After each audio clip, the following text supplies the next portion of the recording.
যেহেতু তারা গণহত্যাকারী ব্যক্তি এবং দল, সেই কারণে আমরা চাই দল এবং গণহত্যাকারী প্রত্যেকটি ব্যক্তির বিচার হোক, ন্যায় বিচার হোক, বিদ্যমান আইনে তাদের যথাযথ পাওনাটা সমঝিয়ে দেওয়া হোক। এই জন্য বিদেশে যারা আছেন তাদেরকে বলি, সত্যি যদি দেশটাকে ভালোবাসেন, আসেন, চলে আসেন। কি হয়েছে? অসুবিধা নেই তো। আপনাদের আমলে তো আমরা দফায় দফায় জেলে গিয়েছি, তো জেলে থেকেছি, আমাদেরকে কেমন রেখেছিলেন। এখন আসলে আপনারা সেটা না হয়ে একটু দেখার সুযোগ পেলেন, একটু দেখেন। আইসা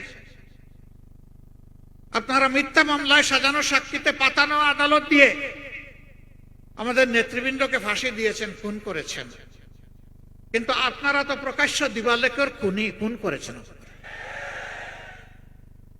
দেশবাসী সাক্ষী, বিশ্ববাসী সাক্ষী। আপনারা তো খুন করতে করতে এমনও করেছেন, লাশ গুম করতে উড়াতাড়া করে ট্রাকের উপর একটার পর একটা লাশ ছুঁড়ে মেরেছেন, স্তব্ধ লাশের উপর পেট্রোল ছিটিয়ে আগুন ধরিয়ে দিয়েছে। কোথায় ছিল আপনাদের মানবিক সত্তাটুকু? কিভাবে আপনারা তা পারলেন? এই নির্দেশ দিলেন, এই গণহত্যা সংগঠিত করলেন, ইন্টারনেট বন্ধ করে দিয়ে যাদেরকে লাশ করেছিলেন তাদের লাশগুলা গুম করলেন।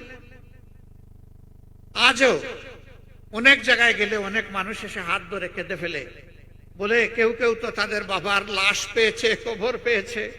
আমি আমার বাবার, ভাইয়ের, সন্তানের, স্বামীর লাশটা কোথায় আছে, বেঁচে আছে না মারা গেছে, আজ পর্যন্ত জানতে পারলাম না।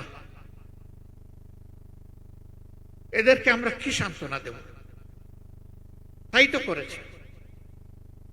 এখন কেউ কেউ আমাদের কাছে জানতে চায়, আগামীতে সুষ্ঠু নির্বাচন হলে ওই গণহত্যাকারী দল বাংলাদেশের নির্বাচনে অংশগ্রহণ করতে পারবে কিনা। আমরা বলি, আগে গণহত্যার বিচারটা হোক, ক্ষতিগ্রস্ত লোকেরা আগে তাদের ইনসাফটা পাক, তারপরে তারাই রায় দিবে যে উনারা এই দেশে রাজনীতি করার অধিকার রাখেন কিনা। রাজনীতির নাম যদি গণহত্যা হয়, তাহলে এমন দল বাংলাদেশের জনগণ বরদাস্ত করবে না। রাজনীতির নাম যদি জনকল্যাণ হয়, তাহলে জনগণ যাকে পছন্দ করবে তাকে বরণ করে নেবে। আওয়ামী লীগ প্রমাণ করেছে তারা কোনো রাজনৈতিক দল নয়, বরঞ্চ গণহত্যাকারী একটা সিন্ডিকেট। আমরা যা বললাম, আওয়ামী লীগ আদালতে গিয়ে তা প্রমাণ করুক যে আমাদের কথা সত্য না মিথ্যা। আমরা আওয়ামী লীগকে আহ্বান জানাব, প্রিয় ভাইরা, সবচেয়ে বেশি কষ্ট দেওয়া হয়েছে জামাত ইসলামীকে। একে একে নেতৃবৃন্দকে ফাঁসি দেওয়া হয়েছে। কোরআনের পাখি দেলোয়ার হোসেন সাইদি রাহিমাহুল্লাহ সহ লোকগুলাকে মৃত্যুর দিকে ঠেলে দেওয়া হয়েছে।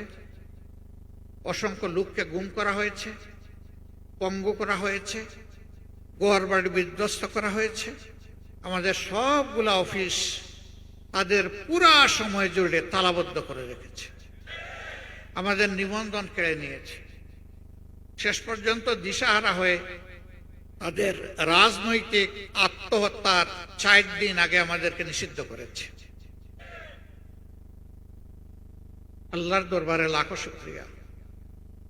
যারা আমাদেরকে 1 আগস্ট নিষিদ্ধ করলেন, আল্লাহ তাদেরকে মানুষের মনের ভিতরে নিষিদ্ধ করে দিলেন মাত্র 4 দিনের। এখানে আমাদের কোনো বাহাদুরি নেই।